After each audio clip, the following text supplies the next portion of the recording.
Today we're speaking to an entrepreneur that's built £1 million plus business, 27 years old, and he does line marking.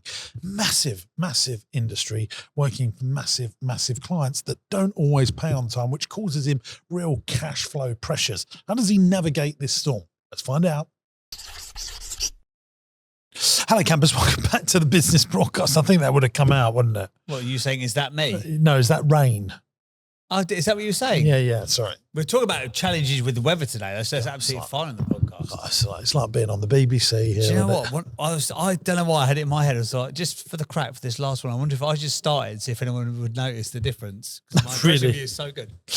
Welcome back, everybody, to the business podcast. There we go. Here he is, turned up in a knitted t-shirt. Hello, everybody. We're speaking to Total Line Marking Limited today. We are. Tell us about it, JB. So this Tickle our taste buds. I will, as long as you'll let me. So Total Line Marketing, they have been going between 3 and 9 years, not too sure how long for. We need to change that. We keep saying this, we're going to change it. We need to change do something about it then. Chuds, can we have the exact number of years that people have been trading for the future on the website, please? Is that doable? Okay, done. Thank you. He's been trading for between 3 and 9 years. Estimated monthly revenue is between £100,000 and £120,000. Team members, there are 13 of them. Biggest challenge, the weather. It's a challenge we face every year, given that most of our work is outside. I'm writing this in July and it's currently raining, so all the works have been cancelled. Yeah, that is a tricky one, isn't it? Second biggest challenge, customers not paying their bills on time. Our current ledger is around 200 grand. It has been over 100 grand for over 30 days. Third biggest challenge is driving efficiencies. I find it hard to create a set structure or routine when the team is constantly growing within the company. I can't be everywhere. Where do you want the company to be in 1 year? We always ask people that question. And Frankie said, I would like to be in profit each month and consistently saving cash for future projects / investments. We're doubling in size every year and we're not cash rich. 25% net profit would be great and a £2.5 million turnover. What will the business look like when it's finished? The FAC group will own a road sweeping company, line painting company, a servicing company, and all the property they operate from. They've swallowed the James Sinclair playbook, haven't they? Get all them verticals in, baby. Keep it in the existing empire. We'll work mostly private sectors with a few council contracts. Do you make the profit that you want to make? If so, what is it? He says, no. On paper, we're about 18% net, which after loans, late paying customers and company growth leaves us with nothing to operate with or save each month. It's a constant cash flow nightmare. How do you spend your day-to-day time in the business? And Frankie says that 2 days a week of his time is in the office with his colleagues. It is not very structured and I'm mostly answering questions. Then he's out of the office. I'm trying to focus on either income-generating tasks or building new processes. Other days are meetings with suppliers, customers, networking, banks, accountants, etc. Anyone who will talk with me, to be honest. And then he's got a bunch of questions that he would like to ask you. So he's been around your circle of influence for a little while, hasn't he? Yeah, he comes to my Frankie. events and stuff like that. You can tell because he's following the playbook, isn't he? So I would say this is a traffic business. Yes. So the people who put the lines on the road, aren't they? Yes. Which is a real skill. Have you ever watched people do this? You know what, he's the man to do it. It's amazing. I watched someone do it the other day because I was sat in traffic and I was watching these guys and they were doing like the yellow lines and they had like a little scoopy thing. Yeah, people watch all that on socials, don't they? Because again, it's beginning, middle, and end. Yeah. So people like seeing the process. I tried to write a traffic pun, but I got stuck in a jam. Very good. Very good. I think they use a glue, do they? It's like a gluey paint thing, isn't it?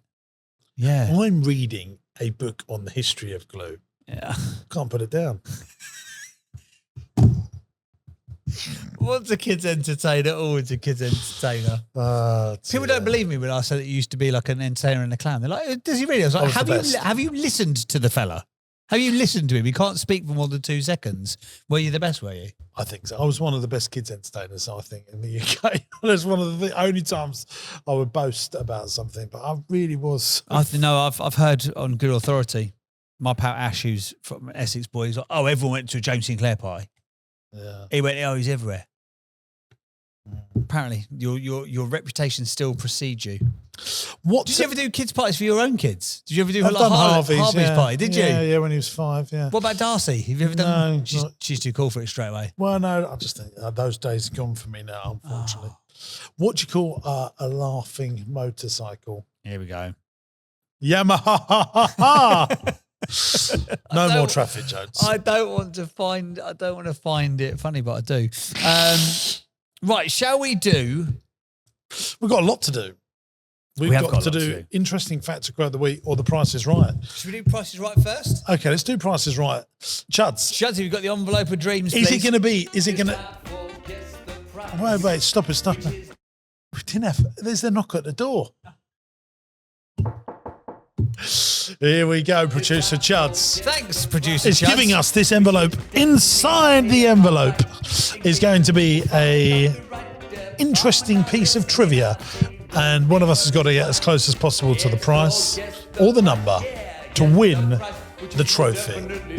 Last episode, I won the trophy. I believe it's the wooden spoon. It is 6-2 to Sinclair. 6-2 to Sinclair, and the Bert could relive the winning moment by getting this trophy back if you get this correct. The Burke is living up to his name, most certainly. So the team in our Jimbo's office, that's put together a business trivia fact-based thing in this envelope. You don't know what it is. I don't know what it is. It's that legit and official. It is wax sealed on the back. And we're hoping that it's a number that's higher or lower. Okay. Oh, it is. It is. Okay. It is. Today's question. How many users does Instagram have worldwide? Oh, that's a good one. How many users does Instagram have worldwide? James Sinclair, obviously the oracle of business locally. Oh, I've just looked. I can't even join in now. What's it doing? I've got something. Go on, you go. Oh, Chuds can play. Have you seen this? Chuds, come sit down there.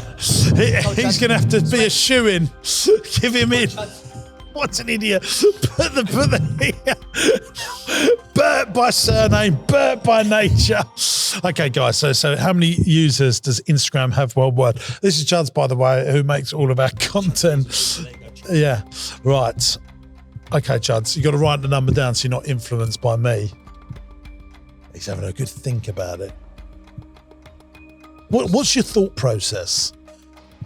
What do you think? I thought, how many people live on the planet first? 8 billion. I think it's 7.5 billion, isn't it? So, Come see. what's a billion between friends? Yeah.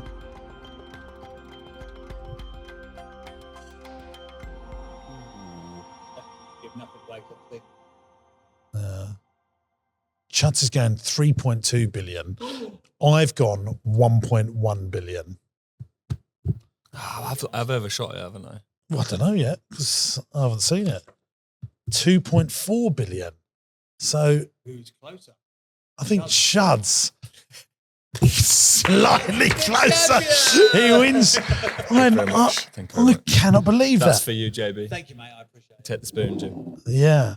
The answer is 2.4 billion worldwide. India and the US have the most users with 385 million and 166 million, respectively. The UK has 35 million users. I mean, 35 million, there's only 70 million people that live in the UK. So half of, and by the way, some of those people, just for listeners, Champion. some of those people are kids, aren't they? And older people.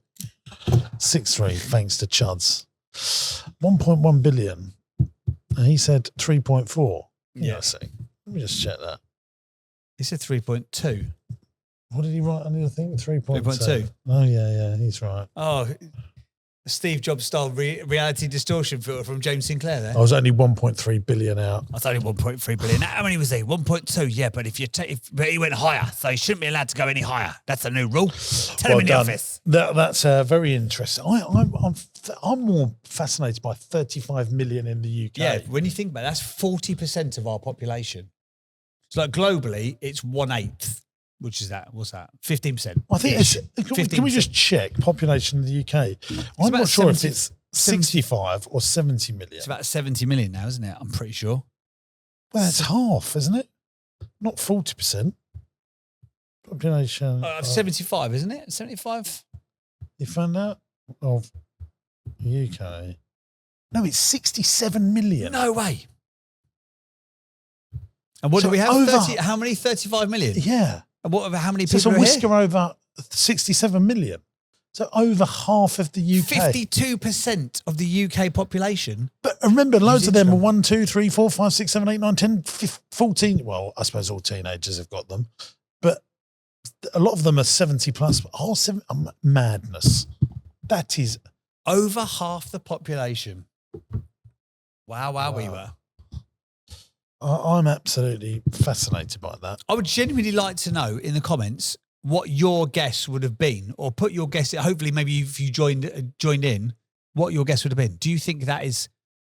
I didn't think it was going to be that high. Oh, it's mad, that. It is mad. Wow, there you go. Hmm. Zuckerberg, the power of Zuckerberg strikes again. Imagine if, for whatever reason, one day the algorithm just went, just like that podcast. I just like that James Sinclair. Oh, let me He's doing good stuff. And it rains down its social goodness on you and spreads it to all the users. Can I ask you, if you Oh, could... you're not talking about Costco again. Oh my, are you on a sponsorship deal with them? No, I wish I was. If you could own any one of these companies, which one are you buying? Oh, this is good. Costco, Microsoft, Alphabet, which is the company that owns Google. For those that don't know, I'm sure you do know that. Meta, which is the company that owns Instagram or Facebook, or Amazon. There you go. One of 5. You can only have one. But I'm guessing if you had one of these companies, your lifestyle will change materially if you owned it. It would be. I'd be in a little bit of a fiscally different position than I am today, I would say. You would have what we call fiscal firepower. I would have that. I would, in all honesty, I would go for Costco. Just because you want to be like me. No, oh yeah, of course. Because of all my things I want to be, I want to be like you. No, do you know why? Because it's got bricks and clicks, which is something that we've talked about before. Wow. It's Microsoft, one bad coding round can, have a detrimental impact. Meta, the government are getting it heavily involved in how they operate. Same with Alphabet. Yeah. Amazon, everyone's like out to get them, but weirdly still use them. But Costco is... The Costco model will still be here in 100 years' time. People And will that's still why go I to would a choose shop. them. That's why I would choose them, even though Great minds think alike. their profits are nowhere near the other 4. Like nowhere. I mean, they're huge. It's just still making billions of profit. What was the fact you told me a couple of weeks ago? Costco's doing more revenue than Microsoft, but makes profit. Consider it. So Microsoft, the last numbers, making 88 billion profit a year. Out of what, 250-ish? 245. Costco, last time I checked, 255 billion revenue, 9-ish billion profit. But for your reason, that I'm like Microsoft have to do, we need to get involved in AI. Yes. We have to do, I don't know, look at driverless cars or whatever, next technology, constant innovation. Whereas Costco, their model can stay the same for 20 I'm years. sure people are can't going to be buying large pizzas in 20 years. Yeah. Yeah. And even though the profit's not the same, there we go. Oh, I like that though. What company would you rather have? There That you could, go. be, that could be another feature. So if we haven't got enough features for this show, we could have another feature for the show. Right, should we get on Frankie and talk to him about his Frankie business? goes to Hollywood. Let's do this, baby. Is that how you're going to refer to him for the whole time? No, Just no, so I no. know. Hey gang, we're going back to the pod in just a moment, but I wanted to tell you about Entrepreneurs University. This is a platform that I've created for entrepreneurs and business owners that are serious about growth. There's 100 video lessons from me on everything in business, raising finance, buying companies, property investment, and everything in between. Attached to each video is a downloadable PDF that goes into more detail about what we've learned in the video. It goes one step further than that because I've also put stuff that you won't get anywhere else onto Entrepreneurs University. The lessons go into way more detail, but not just that. You're going to get my business plans, my spreadsheets, and all the files that I use to drive the KPIs in my business. Just think about how powerful that could be for your business. And here's the good news. You can try Entrepreneurs University for free.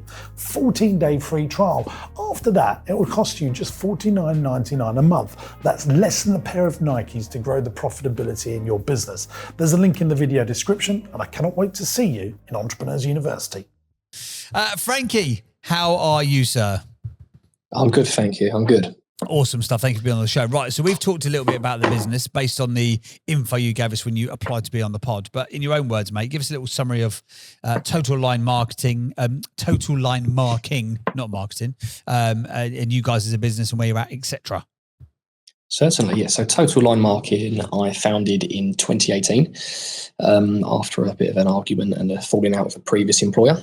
I was 20 or 21 at the time, and it was just sort of myself and a little Vauxhall Astra driving around painting lines and subcontracting work out.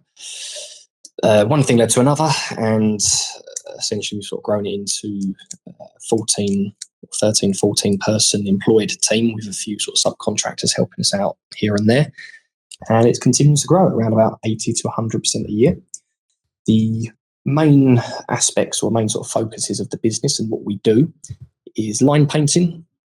So that's what I would call warehouses, car parks, multi-story car parks, and we do a lot of sort of safety markings as well. And then we do some road markings, but primarily most of our work is actually off highway, so not on the roads, funnily enough. What's Frankie? I mean, we've known each other for quite a while. I just wanted to, what's your average order value if you go out and do a job? So our average order value throughout the year averages out just over £2,000. I believe it's 2.2. What is the paint? I mean, we were saying, is it more glue than paint or paint glue? How does it work? I'm glad you asked. So I have actually got some other YouTube videos explaining this, and I did just share them to James's email. But the stuff you see on the roads is called thermoplastic, and historically it derives from a natural tree resin, right? And then it's mixed in with like titanium oxide to make it white, some chalks and some fillers to basically bulk it out. And then a lot of pretty much all road markings now have what they call like retroreflectivity content, so it's like glass beads mixed in with it to make it reflective, like cat's eyes. Got it. There you go. See, I love that sort of stuff. Yeah, I do. I think a lot of people find that interesting. Well, so let's do challenges. JP, did you read out the challenges? Did we do that? Yes. So challenge number 1 was the weather. It's a challenge we face every year, given that most of our work is outside. So can you not do this when it's raining then, Frankie? Unfortunately not. We do. I mean, JP, did you really just ask that question? Can you paint in the rain? Excuse me a second. I'll go back to the fact that this guy's not just painting, he's using thermoplastic retroflexicity materials. So I think I'm legitimately able to ask. Frankie, can you do it in a I think it's very similar to asking this question. Can you wire a live plug in a swimming pool? You also could if you had thick enough rubber gloves on. If you're brave enough, yeah. Could you do it in a light drizzle, Frankie? Unfortunately not. Oh, has it got to be completely dry? The answer's no, JP. It does, yeah. There's ways around it in certain... Thank you, Frankie. Dry the floor and stuff like that, but it's expensive and time consuming. Fine. So on rainy days, your 14 staff are on PAYE, just don't go out? Yes. So what do you do with them? So we have to get smart with it, or we try to be smart with it. So the advertising and the bookings, we're looking at the weather days, weeks, months in advance.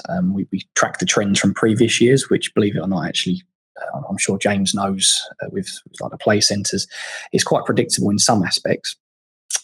We try to not put all our eggs in one basket and book lots and lots of external work all at the same time for like a month straight. So we book a lot of internal work at the same time, so that it takes out your multi-story car parks and stuff. Yeah, like the resin floors, the warehouses, that stuff that we can do, whether it's rain or snow.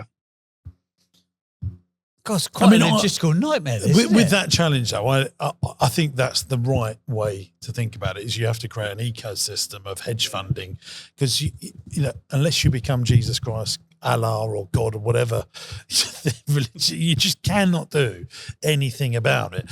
And so, I'm afraid that's the end of that, isn't it? I mean, so you create an ecosystem where you can repurpose your staff to other situations where you can make some money. Right, second biggest challenge, customers not paying their bills on time. My current ledger is around 200K, has over 100K, over 30 days old. Listen, I have got big customers as well. I've got one of them that owes us hundreds of thousands of pounds. They are owned by one of the wealthiest companies in the world. The money comes eventually. And I think it's important that you say that this is always a challenge for growing businesses that supply into the B2B world. If you're doing things for local governments, big corporations. The money comes eventually, doesn't it, Frankie? I mean, I'm sure you're not ever getting knocked, or are you sometimes? We do, unfortunately. Yeah, we've had a few knocks recently, actually, but the bigger ones, not so much. It's just they So tell have you you got insurance on that? No, we haven't. So that could be something you could do. You have to outweigh whether the insurance cost is worth it or not. But they will give you a risk factor to say, yeah, we'll insure that particular company, and if they do knock you, then you'll get paid out. And that's very easy to set up, so that will stop you from getting knocked. What sort of stuff do you get knocked for, Frank? Is it the private business goes bust? Indoor stuff? Yes, well, not so much. It could be anything. The location isn't really I mean, typically, I don't want to tar them all with the same brush, but construction, development, and They go bust. Yeah, they go bust. And I think as well, I've spoken to a few finance professionals. One of them, we know mutually. It's expensive in construction because it's just notorious. We've been told, other industries not so much, but construction, they can't, they can be turning over millions of pounds and they just change name and go elsewhere. If a development goes pop or something falls through, it's their whole livelihood. Because the people we're working for, some of the construction companies, I think a lot of their stuff, they've got their eggs in one basket with their projects. They have 2 or 3 massive projects, and if one of them falls through, then they just shut up shop and go elsewhere. Yeah, difficult. I think it's better than it was 20 years ago, better than it was 10 years ago, but that is certainly a challenge. But the way you sort that out, again, is having an ecosystem where you've got people paying you upfront straight away. So, you look at my business, I've got people that owe us hundreds of thousands of pounds. We're owed a couple of million quid now at any one time, but every single day some cash flow hits the bank account, and you need to work out a way of how you do that. And I think your other vertical integrated services will make a difference. Now, Frankie, I know that it's tough, blah, blah, blah, and, cash flow is tough. But really, how long have you been going in terms of years at it? Just over 6 now. It takes time, mate. And, 6 years in and you've got, a £1 million plus business. There's a lot of people that would like to be behind you, but, producing management accounts, do you do that? We do, yes. Yeah, if you're doing that, that will always help you make better decisions. And once you understand the pain points and you're identifying them now, you work out how to do it. What I would do, though, is try and buy a company that is of these vertical integration styles that you want to be, that your 14 staff can service on rainy days. I don't know what that is just off the top of my head. Well, we've got, I like to think it's a good idea in mind, but I'll bounce it off you two. So we did already set up a surfacing company, which we can do. We can do that basically pretty much in the rain, and a road sweeping company, which actually complete polar opposite to line painting, is busier in the wet months. And the guys that drive the lorries for us could also drive the lorries for the road sweeping. So, they're no brainer. Yeah. How and much I used to is a run a road sweeping company. Why did you stop? Well, I say run. I used to work for a firm that done road sweepers, and that's how I got into line painting. So. And what's the story of buying a company that does that, or do you just need to buy the van? Not necessarily. I mean, buying a road sweeper is expensive, as most things are. It's the infrastructure that comes with it. So the maintenance, where do you tip, and its volume. On one road sweep, you don't really earn money. If you've got 4 or 5 or 6, then you start to earn a bit of money. So it would be much easier to buy a company, and it's just finding a company essentially that's looking to sell. Sorry. Well, maybe send out 100 letters to ones within an hour and a half of you saying, would you like to sell your company? Do you know any of the companies? I do. I know quite a few of them, actually. Yeah, I would ring them all up and say, I think it's a bit left ball here, but if you ever think of selling, can you think of me? Because I'd like to buy a road sweeping company to fit in with our line marking company, and just plant the seed, and within a couple of years, one of them will call you, maybe even sooner. Awesome. Do you know, funny thing is, I'll tell you this story. I went and saw someone 18 months ago and said, I'm looking at buying a business like yours. He said, one day I'll think about that. Then 9 months later, he called me up. He said, I'm just renegotiating my lease. What term would you prefer?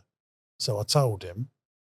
And I said, oh, what do you want to do? So he said, oh, no. He said, but obviously in the next couple of years I do. And I just want to make sure the lease is how you would like it. It's amazing. And that's how long these things can take sometimes. Really interesting. And then the third challenge is driving efficiencies. I find it hard to create a set structure routine when the team is constantly I can't be growing the company. I can't be everywhere. Just expand on that. I think it's probably just more my personality. So as we kind of evolve, take on new people, a role that I'm currently doing will get, passed on to somebody else. Someone else will take it over. And then my new job and my new set of responsibilities kind of changes a little bit. A couple of months ago, I wasn't sort of making time one afternoon to go on a podcast, and things are always changing, which I thoroughly enjoy. And I do think it throws my team off a little bit, maybe. But maybe that's just in my head. So I think that's just in your head. Probably. Just don't worry about it. Okay, where do you want to be in 1 year? I'd like to be in profit each month and consistently saving cash for future projects, investments. Where is your cash going? Is it because you're not getting paid or is it the overheads just swallow it all up? It's a mixture, to be honest. We worked it out quite granular, and the profit that we're getting, it kind of just funds the growth. So our turnover this month was more than double what it was, the previous, August. From this August was double what it was last August, and it's constantly just creeping up. So we're, our material bill is just going up and up every month, and we're paying that on time, whereas we're getting knocks or late payers in the construction industry. So it's just dragging on, and we're always sort of low cash reserves. But Frank, I think lots of businesses are like that when they're growing. It's when you stop growing and you just say, right, we're going to organically grow 10% a year. But if you're doubling in size each and every single year, you're going to be burning through lots of cash, aren't you? Mm-hmm. But I think my question was, when do I know when to sort of rein back a little bit? Actually, let's have a 6 months of just steady Eddie, not take anyone on. Let's not upsize in turnover or projects. I could tell you to do that. Go and do it. Are you just going to ignore me? And when someone knocks on the door and says, would you like to do this £500,000 job? You go, no, I'm sorry. I'm having a 6 month. Exactly. So what are you going to do? Just that. Well, I'm going to take the job on. Exactly. So it's a pointless conversation, isn't it? Yeah. And it's lovely to help you sleep at night. It's completely unrealistic. Yeah.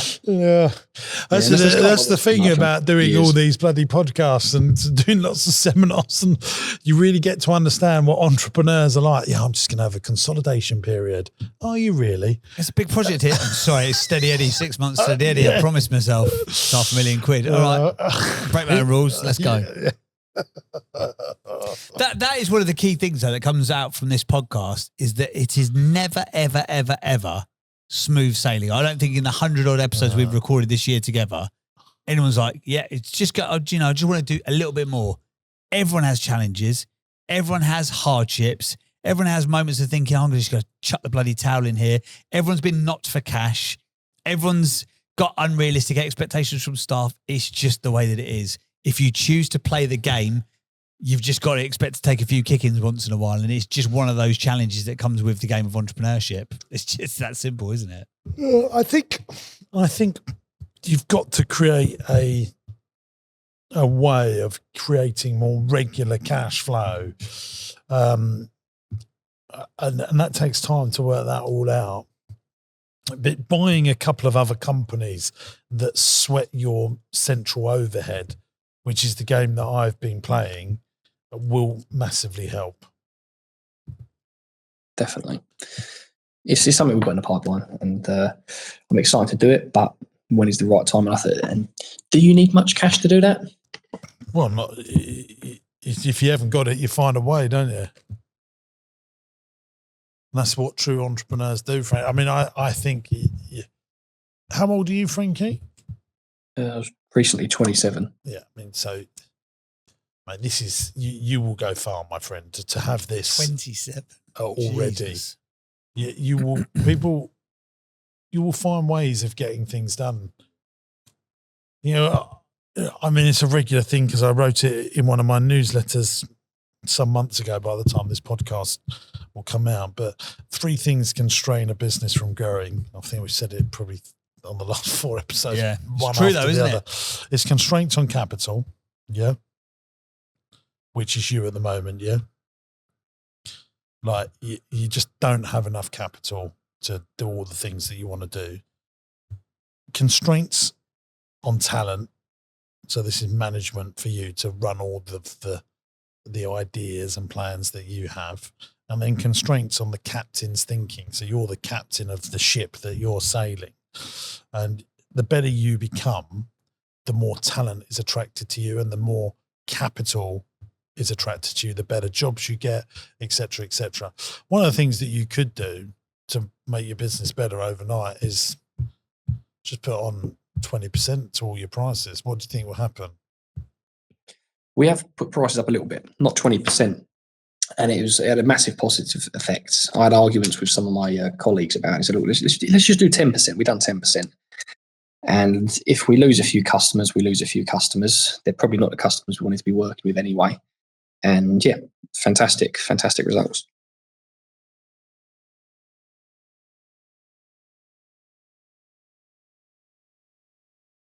So I think we're at a stage at the moment where it's not making excuses. It seems like a very funny stage. When we was at 4 or 5 people, it was easy. We had spare cash. We was never worried about money.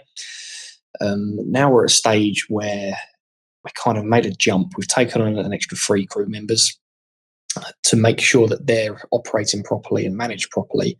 I've had to kind of dedicate a person to them full time pretty much. So it's kind of like middle management going on. And by doing so, you know, it's just more expense and you actually got not many more people on the road because you had to take a person off the road to manage them. Yet you've got another 2 more people, 3 more people added. But the next stage up would be like another few more crew members, but no more people to manage them because it wouldn't need it. And then we'd be a bit like back in profit again, like a clear profit. So that's right. That's how it works, my friend. It's like people that own restaurants or hotels. You know, if you've got a 30-bedroom hotel or a 60-bedroom hotel, you still need the same receptionist. You still need 1 manager, and that is the reality of the game that you're playing. It's all about getting economies of scale at each level of management. 100%. We've really noticed that in the last year. Yeah. Cool. Is there anything else that you'd like to ask, Frankie? A lot of this has just been so well done, by the way. The website's brilliant. The social media content's good. Like, you've really, really good job across the board. What about your whole tender? You love Yeah, you should be doing tendering. But is getting the work the problem, Frankie? No, getting the work is not a problem. Now we've basically grown the whole business. There's a typical word of mouth. I think that's just part and parcel of doing a good job. It's all through the website, so SEO, pay-per-click, that kind of thing. And it started off fantastic, and it's still doing good. It brings in most of our new business, and it's the kind of business we want. It's the private side of things. You know, we're not going to win massive council contracts through someone searching, Googling us. There is a process to it. And we're now at the stage where we can start going for them contracts. We've just started doing some work for one of the main contractors around in Surrey, which is good. The rates are not the best, but it's more volume. So we're kind of moving into that sector a little bit, and I've got the guys to do it. I've got guys that are keen to come on board and do it from other companies. So we're now kind of pushing in that direction, but there's a lot of sort of legislation and accreditations you need to sort of tick off before you can really jump in feet first. I think you just got to go through that process, though, haven't you? If that's it's just level a of time clients, and if you got to either invest your time or invest your money into certain stuff. And I think if it's a time thing, then you just got to do it, haven't you? Because if that's where the next level of client is going to come from, then you just got to do it, haven't you? The great thing is, well, and we've had this so many times from conversations that we've had on this podcast and off this podcast, you'll find there's so much, it's so labor intensive. It's like pushing the rock up a hill to get that first like big contract like that needs the new paperwork and needs all that stuff. But as soon as you've done it, then you'll land the next client and the next client and the next client. So that first one is always the most challenging one. What do they say? An object in movement is easier to keep moving than it is to start from scratch. Something like that. I butchered the physics. No. I get I get what you're trying to say. Frankie, you'll be making, listen, 27, you already got £1 million plus business. You're making money, aren't you? You're not losing money. Yeah. It's just cash No, flow. we're not losing money. No, and you'll get better and better. Remember, like, work harder on yourself than you do your business. Learn the stuff, get better at numbers, get better at accountancy. Maybe add some delight fees in if you're doing a job for a school, and say, look, this is the price. If you're really happy with what we do an optional delight fee where you can pay us an extra £1,000 if you're really happy with what we've done. It's absolutely optional. You don't have to pay it. I think some of your clients will pay that, even if it's just 10% of your clients paying that each year. That could be a lot of money for you. What do you call that? A delight fee? Yeah, a delight fee. So someone, you say, right, the job's £20,000, but if we do a really good job in budget and on time, we have an optional fee of £10,000 or £2,000, sorry, which is a delight fee that they don't have to pay it to you, but a lot of people will. Do you typically get them to agree that before or after the job? It's just in the quote. Yeah, okay. So it's an optional thing. It's absolutely completely optional. You don't have to pay it, but if you're really happy with what we do, that's our delight fee. Oh, I've never heard of that. It's interesting. Well, that's why people listen to the James Sinclair / James Burt podcast these days. Don't try and give me breadcrumbs. But we can I just, JB and I spoke about this on the podcast a couple of months ago, and someone's done it, put it into their contract. They sell houses, and boom, that is extra cash they would have never have had. And in the B2B world, if you think go and get your hair cut, if someone's delighted with what you've done, they go, yeah, here's a little £5, here's a little tenner for you as a tip. But what about if we could have that in the B2B world? Yeah, that's a great idea. I do have another question for you guys. So again, a mutual friend of ours, Will Polston, and some other things is very much along the lines of absolutely master one individual thing. So, like most entrepreneurs, I think I do get the shiny object syndrome, and I look at over there and go, look at this is nice. I want to set up a tarmac company, and then I want to set up a resin surfacing, like resin driveways company. It's kind of like in line with what we do, and the guys, they cross-train, and some of the products we use, be relevant. But do I diversify and start looking at other avenues as well, even though they don't necessarily complement the weather side of things? Listen, from my point of view, anything that folds into your existing ecosystem where you can share the customers, share the management, share the equipment, leverage all of that, then you absolutely should do it. What I don't think is smart is for Frankie to go and set up a fish and chip shop.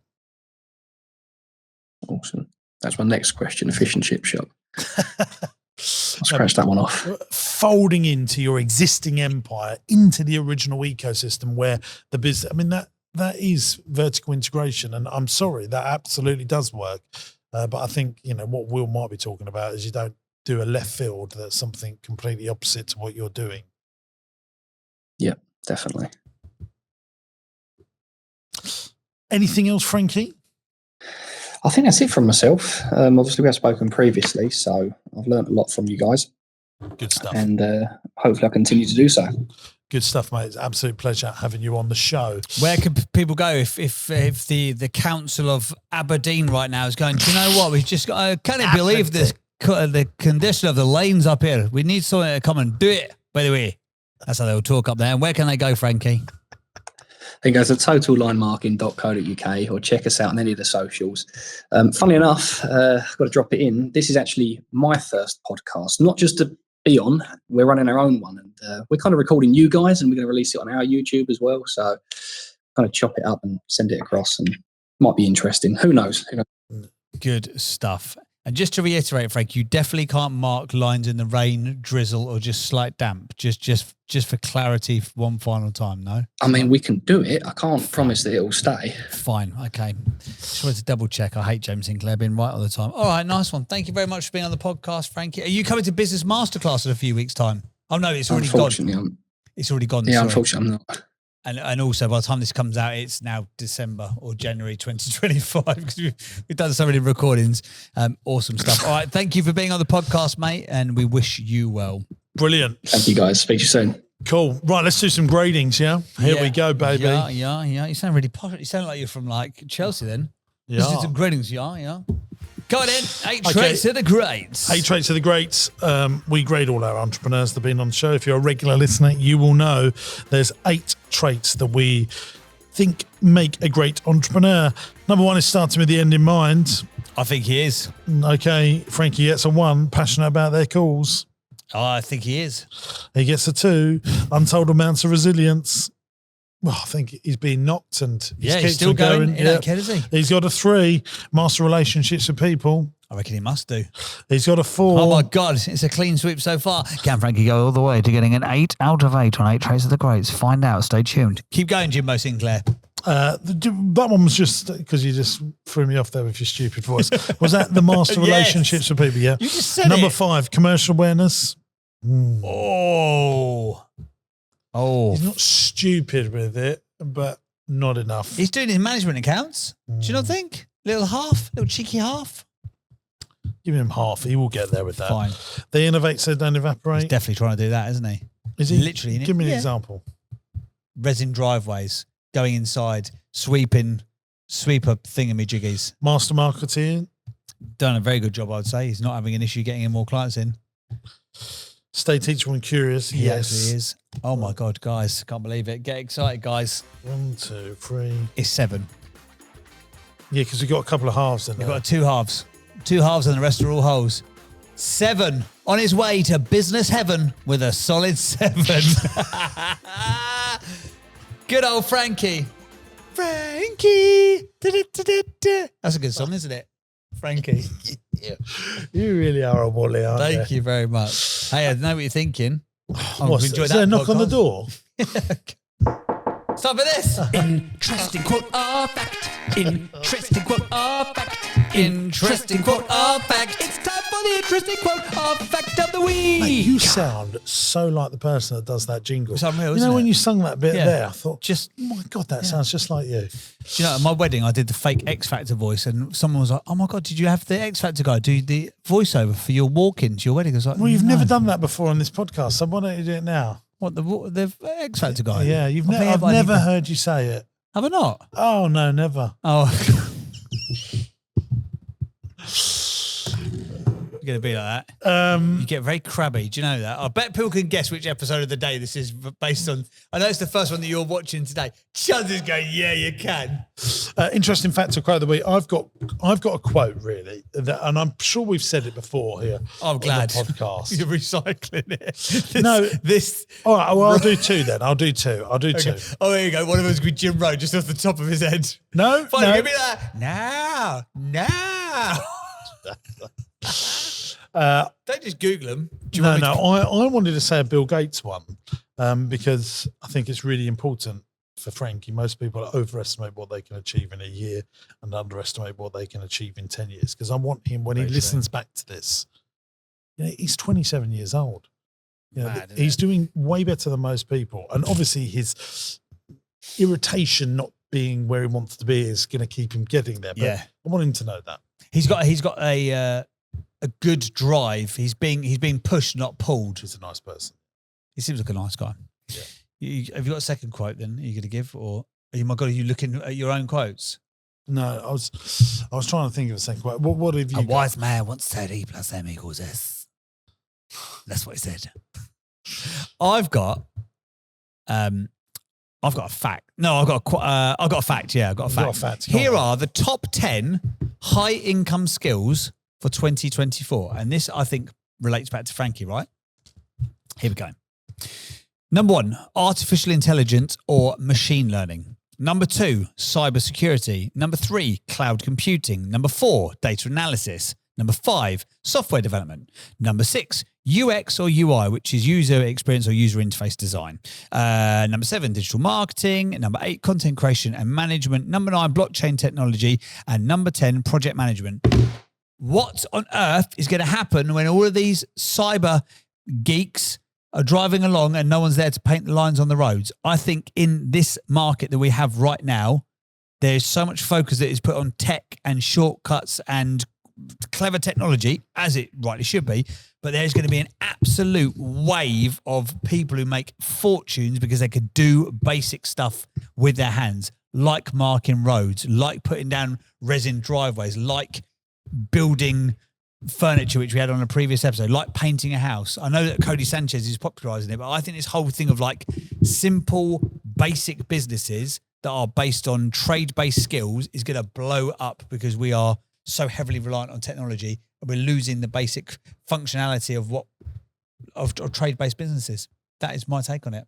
I think for the next 20 years for sure, but I think a lot of that will be robotic. Certainly road markings will be done by more and more machinery than I think people will care to like. Well, I'm glad I got my soapbox then. Only But to be do you know wronged. what? I think it's been missed off that list as the number one way to make money and the skill set of skill sets, which is the power of storytelling. And Yes, that's been missed off the list because if you're in marketing and you want to sell an idea, you've got to be a good storyteller. Yeah, If you want to raise money, you've got to be a good storyteller. yeah, If you want to bring people with you, you've got to be a good storyteller. They're three, if you want to get a good partner in life and make someone fall in love with you, you've got to be a good storyteller. So look, come on this journey with me. This is what we'll have. yeah. If you want to be a good parent and raise brilliant children, you've got to be a good storyteller. That is very true. And that's why I'm very pro writing. And, you talk about that book, Miracle Morning. Scribing is making you better at storytelling, isn't it? Yeah. And you can win influence as a good storyteller. People that are good storytellers that might not necessarily have the genius of others win the day because of the power of their storytelling. Very true. Look at Adam Newman from WeWork. Apparently he's raising another round of financing for yet another thing. Yeah, I've watched a documentary on him. Have you? Like a TV series. Right. I think it's... We Crashed. Yes. Oh, so good, isn't it? Yeah. That's off the Wondery podcast with Anne Hathaway in it. Yeah, with Anne Hathaway. And Jared Leto. Yeah. Do you know Jared Leto is 56 years old? Looks good for 56, doesn't he? I mean, know we're not getting to off the steal point, something, maybe we could add a bit like what Acquired do on their podcast. They have a thing at the end of their show. What do they call it? Where they just do a random thing. Carve-outs, they call it. Carve-outs, that's it. I'm watching an amazing thing when I was on the plane going to Italy at the weekend called The Godfather of Harlem with Forrest Whitaker. Do you know the guy? Oh, I love one big eye than the other. Yeah. And it's like based on I've always been fascinated by the Italian mafia and that whole setup and how they have done what they've done and continue to do what they do in parts of the world. And he plays this black guy, obviously because he's a black guy, that managed to control the Italian mafia and run everything in Harlem in New York in the 60s. And if you can get hold of it, you can't actually watch it in the UK, but I'll tell you how you can watch it in the UK. It's on Disney Plus. But I was traveling for work somewhere. So when you it's one of the best things about traveling for work is Disney in Spain is very different to Disney in the UK. And they've got all these new shows. So you really get into something and you come back and watch the next episode in the UK and goes, oh, no. You can't do that. Can't see it in this so I went region. on Amazon Prime to see if it was on there because I've done some Googling. So do you know how I've hacked the system? You've got a VPN. NordVPN. And you just change which country you're in. So Signor Sinclair. Signor Sinclair watches whatever. Mucho television, I mean, what a way to get more content. And I think that's illegal. I think you're just giving out illegal advice on the podcast. Is it? Oh, is it? Oh, I mean, cool. doesn't do Lock me up, baby. Lock me up. Throw away the key. Well, if you've enjoyed this week's episode of the podcast, please feel free to leave it a rating and reviewing. I know we Excuse say me, it can every I just time, say, but it's I pay my important. Disney Plus subscription In all regions. and I left my iPad in Spain and I watch if I log me in. Oh, is that right? Sure, that's what I thought you meant. That's fine.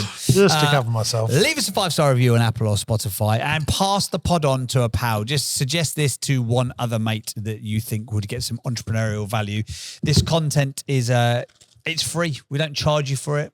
If you spent an hour of time consulting with him, apparently it's bloody $3,000 an hour plus VAT plus a delight fee that he suddenly started charging to a load of people because he saved someone £1 million or something the other day. So you've had £1 million worth of training for free. And all we ask is you to pass the pod on to a pal. And if you watch it on YouTube, click the thumbs up button, give it a subscribe and leave a comment. Also, if you've got some advice for Frankie, leave it in the comments because loads of very, very active business owners are watching the content on the old YouTubes. Thanks to everyone that comments on the YouTube channel as well. I was going to read some comments out, but I think, should we read one or two? Go on, quickly then. Because I know our audience absolutely love having their names mentioned. Well, final thank you for this podcast. A big thank you to Mike Chudley, who took the place of me and bought the score in the game that we've yet to name correctly, but we'll definitely have another jingle the next time you listen to this podcast. It's now 6-3 in Sinclair's favour, but Chudder's scored one for the away team